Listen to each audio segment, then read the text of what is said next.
Dear students, welcome to NIGC Home College. My name is Mohammad Hanif, lecturer of English, National Ideal Girls College. I hope all of you are all by the grace of Almighty Allah. Alhamdulillah, I am also fine. Dear students, today I am going to take the class on Unit 9, Lesson 4. Already I have taken 3 classes in Unit 9, Lesson 1, 2 and 3. Today I will take the class on Unit 9, Lesson 4. Okay, today our topics is UK community. So let us start the passage. At first we will read the passage with meaning, then we will summarize the passage. Unit 9, Lesson 4. Unit 9, Lesson 4, Bangladeshi community in the UK. অর্থাৎ বাংলাদেশি সমাজ United Kingdom. Write a summary of the following text. That means after reading this passage you have to write a summary. Migration from Bangladesh to Britain started in 1930s and was predominantly a Sylheti phenomenon. Bangladesh থেকে ব্রিটেনে অভিবাসন শুরু হয়েছিল 1930 সালে এবং প্রধানত was predominantly Sylheti environment phenomenon, অর্থাৎ সেখানে একটা সিলেটের একটা আবহাওয়া তৈরি করা হয়েছিল প্রধানত। Man of this particular geographical area employed by the British ship companies first started the process of migration. Man of this particular geography, বিশেষ ভৌগোলিক এলাকার কিছু মানুষকে বা পুরুষকে এমপ্লয়েড নিয়োগ দেওয়া হয়েছিল ব্রিটিশ শিপ কোম্পানি দ্বারা। প্রথমে স্টার্টেড নিয়োগ দেওয়া হয়েছিল and started the process of migration, এবং শুরু হয়েছিল এই অভিবাসনের প্রক্রিয়া। নিয়োগের মাধ্যমেই অভিবাসন প্রক্রিয়া শুরু হয়েছিল। These men are largely illiterate and belong to the landless peasantry, এবং এই সকল পুরুষেরা ছিল অশিক্ষিত এবং তারা ছিল ভূমিহীন কৃষক সম্প্রদায়ের।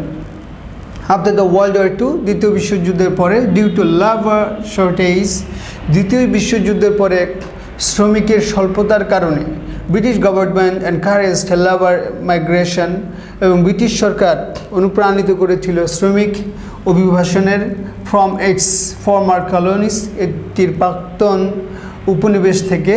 The post war British colony demanded cheap and plentiful labor, much of which was recruited from South Asia. এবং যুদ্ধের পরবর্তীতে ব্রিটিশ অর্থনীতি দাবি করেছিল সস্তা এবং প্রচুর পরিমাণের শ্রমিক, এবং যার অধিকাংশই নিয়োগ দেওয়া হয়েছিল এই সাউথ এশিয়া হতে। Since Sylhet had already forged a strong link with the UK, ইতিমধ্যেই সিলেট তৈরি করেছিল forced that means formed, গঠন করেছিল একটি শক্তিশালী একটি যোগাযোগ ইউকের সাথে। And most new labour was drawn from there, এবং অধিকাংশ নতুন শ্রমিকগুলো এখান থেকে নেওয়া হয়েছিল। Sylhet is based in the UK ভিত্তিক সিলেটিরা হেল্প ইচ আদার, একজন আরেকজনকে সাহায্য করেছিল। টু ইন্টিগ্রেট মানে হলো জড়ো করা বা একত্রিত করতে ইন্টু দ্য নিউ সোসাইটি, নতুন সমাজকে বাই প্রোভাইডিং ক্রেডিট, তাদেরকে ক্রেডিট সরবরাহ করে, অ্যারেঞ্জিং ডকুমেন্টস আয়োজন করে, and gradually spreading the network, এবং ধীরে ধীরে বিভিন্ন নেটওয়ার্ককে প্রসারিত করে তারা জড়ো করেছিল। ডিউরিং দ্য 1950s, 1950 সালের দিকে দ্য নাম্বারস ইনক্রিজ ড্রামাটিক্যালি, এর সংখ্যা নাটকীয়ভাবে বৃদ্ধি পেয়েছিল। However along with people from poor backgrounds, দরিদ্র শ্রেণীর লোকের সাথে সাথে a small number of urban upper and middle class Bangladeshi also migrated even before the World War II for higher education and settled in the UK. একটি অল্প সংখ্যক শহরের উচ্চ এবং মধ্য শ্রেণীর বাংলাদেশিরা অভিবাসন করেছিলেন ইউকেতে বিফোর ওয়ার্ল্ড ওয়ার টু, অর্থাৎ দ্বিতীয় বিশ্বযুদ্ধের পূর্বেই হায়ার এডুকেশনের জন্য, উচ্চ শিক্ষার জন্য এবং অথবা ইউকেতে বসতি স্থাপনের জন্য। অ্যাকর্ডিং টু দ্য 2001 সেন্সাস, 2001 সালের আদমশুমারি অনুযায়ী 2,83,063 Bangladeshi lived in the UK, অর্থাৎ ইউকেতে বাংলাদেশের প্রায় 2,83,063 জন বাস করত, which is 0.5% of the total population, যা প্রায় টোটাল জনসংখ্যার 0.5%। ইন ব্রিটেন, এবং ব্রিটেনে দে আর permanently concentrate in Greater London, and the third generation of Bangladeshi population, those born and bred in Britain, constitute half of the community. ব্রিটেনে তারা প্রধানত concentrate জড়ো হয়েছিল বা একত্রিত হয়েছিল গ্রেট লন্ডনে, and the third generation of Bangladeshi population, এবং বাংলাদেশি জনসংখ্যা তৃতীয় প্রজন্মের দোজ যারা বর্ন অ্যান্ড ব্রেড, যারা জন্মগ্রহণ করেছিল এবং লালিত পালিত হয়েছিল লন্ডনে, constitute half of the community, তারা প্রায় জনসংখ্যার অর্ধেক গঠন করে সম্প্রদায়ের। The largest Bangladeshi population outside London is located Oldham, and the others are scattered across Birmingham, Luton and Bradford. এবং লন্ডনের বাইরে দ্য লার্জেস্ট বাংলাদেশি পপুলেশন, সবথেকে বেশি বাংলাদেশি জনসংখ্যা লন্ডনের বাইরে অবস্থিত হলো ওল্ডহ্যামে, এবং আরও ছড়িয়ে ছিটিয়ে আছে বার্মিংহামে, লুটনে এবং বার্ডফোর্ডে। ব্রিটিশ বাংলাদেশি আর প্রিডমিনেন্টলি মুসলিম, এবং ব্রিটিশ বাংলাদেশিরা প্রধানত মুসলিম। স্টাডিজ রিভিল দ্যাট, এবং একটি গবেষণায় দেখা যায় যে the second and the third generation Bangladeshi, দ্বিতীয় এবং তৃতীয় প্রজন্মের বাংলাদেশিরা seems to uphold their Muslims identity, তারা নিজেদের মুসলিম পরিচয়কে তুলে ধরে rather than their identity as Bangladeshi, অর্থাৎ বাংলাদেশের পরিচয়ের চেয়ে বেশি। However, the absence of a strong tie does not mean that the Bangladeshi community is completely detached from their homeland. The absence of a strong tie, একটি শক্তিশালী বন্ধনের অনুপস্থিত, does not mean, এটা অর্থ না যে the Bangladeshi community is completely detached, Bangladeshi সম্প্রদায় সম্পূর্ণভাবে বিচ্ছিন্ন তাদের মাতৃভূমি থেকে। In the era of globalisation, এই বিশ্বায়নের যুগে অ্যান্ড সোশ্যাল নেটওয়ার্কিং, এবং সামাজিক যোগাযোগের যুগে, লাইক আদার ডায়াসপোরা কমিউনিটিস, অন্য ডায়াসপোরা বা অভিবাসন সম্প্রদায়ের মতো, British Bangladeshi are also linked to their countries of origin, তাদের দেশের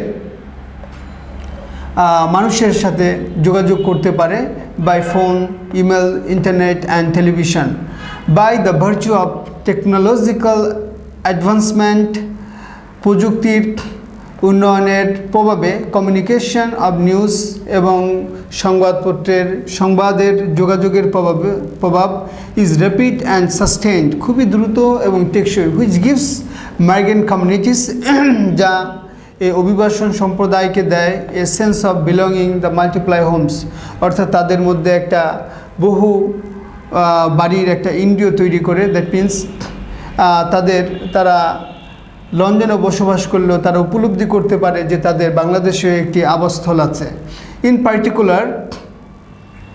particular, the first generation of migrants continue to regard Bangladesh as center of their identity, এবং বিশেষভাবে the first generation of migrant, অর্থাৎ প্রথম প্রজন্মের অভিবাসন, কন্টিনিউস টু রিগার্ডেড, তারা সবসময় মনে করে যে বাংলাদেশকে তাদের কেন্দ্রীয় আইডেন্টিটি হিসেবে মনে করে, বা প্রধান আইডেন্টিটি বা পরিচয় হিসেবে মনে করে। Dear students, I hope all of you have realized and perceived the passage, and actually this passage is about the UK diaspora and UK people who live there. Now we will summarize the passage.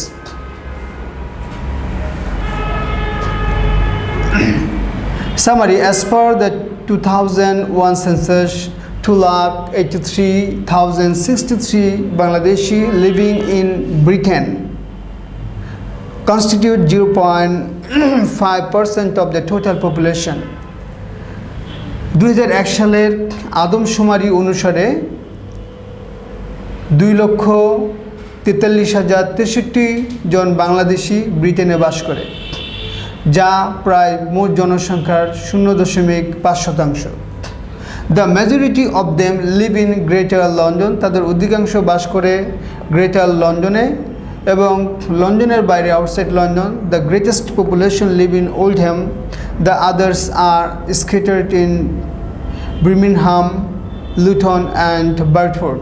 The second and third generation of Bangladeshi constituting half of the Bangladeshi community are likely to uphold their Muslim identity rather than their identity as the Bangladeshi. দ্বিতীয় এবং তৃতীয় প্রজন্মের বাংলাদেশিরা, যারা প্রায় মোট কমিউনিটির অর্ধেক, বাংলাদেশি কমিউনিটির অর্ধেক, তারা সাধারণত নিজের পরিচয় হিসেবে মুসলিম হিসেবে তুলে ধরে বাংলাদেশির চেয়ে। But the first generation of the Bangladeshi continues to regard Bangladeshi as center of their identity. কিন্তু প্রথম জেনারেশনের বাংলাদেশি, প্রথম জেনারেশন বা প্রথম প্রজন্মের, তারা নিজেকে বাঙালি পরিচয় দেয়। However, they are not detached from their homeland, এবং তারা নিজের মাতৃভূমি থেকে বিচ্ছিন্ন নয়। Rather, বরং they are linked with their country of origin, অর্থাৎ তাদের দেশের মানুষের সাথে তারা সবসময় যোগাযোগ রক্ষা করে by phone, email and internet and television. Dear students, I hope you have understood the summary. So if you feel any kind of problem, of course, you will not hesitate to inform me over my mobile phone number has been already given here. So today I will finish here. I will see you with another topics another day. Till then, Allah Hafiz.